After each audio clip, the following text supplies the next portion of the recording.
Okay guys, so meron tayo ditong RC na car, no? So, ito ay powered ng itong battery dito.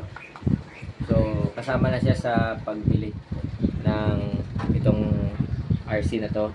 And then dito ito yung kanyang remote control. Meron siyang up and down, left and right.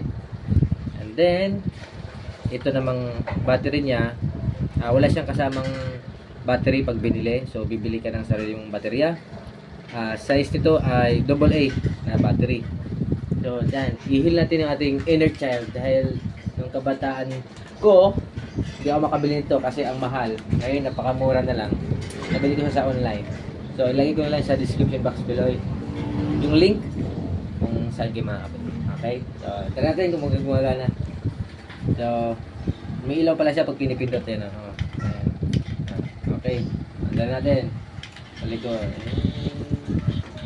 Atras. Uy. Oh, lumarap yung lumit ko, oh. Driver. Atras. Oh. Ganda, di ba? Oh. Mura lang to, guys. Nabili ko sa online. So, perfect to sa mga pangregalo sa inyong mga anak, mga pamangkin, at kung mga inaanak.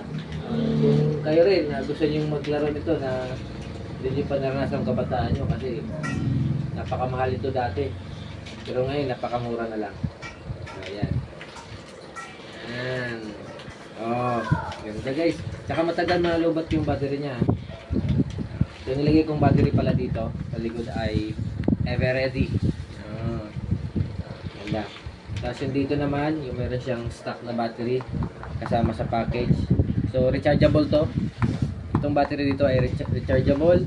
At yung dito naman, nasa inyo na yan kung gusto nyo bumili ng rechargeable na battery na AA. So, meron din siya nakalagay dito na screw para hindi agad matanggal. Ayan. Tulad din dito, meron ding screw. Ayan.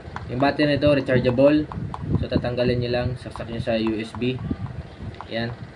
Tapos yung dito naman, bahala na kayo kung anong gusto yung battery. Matibay siya. So, yun o. Pwede siya yung gagano-gano. Matibay siya kasi meron siyang spring. Ayan. So, kaya tagbalterin mo lang. Ayan. Okay. So, yun lamang guys. Maraming salamat sa panonood. And kung gusto itong video ito, like and share, subscribe to my YouTube channel. Like and share, subscribe to my YouTube channel. And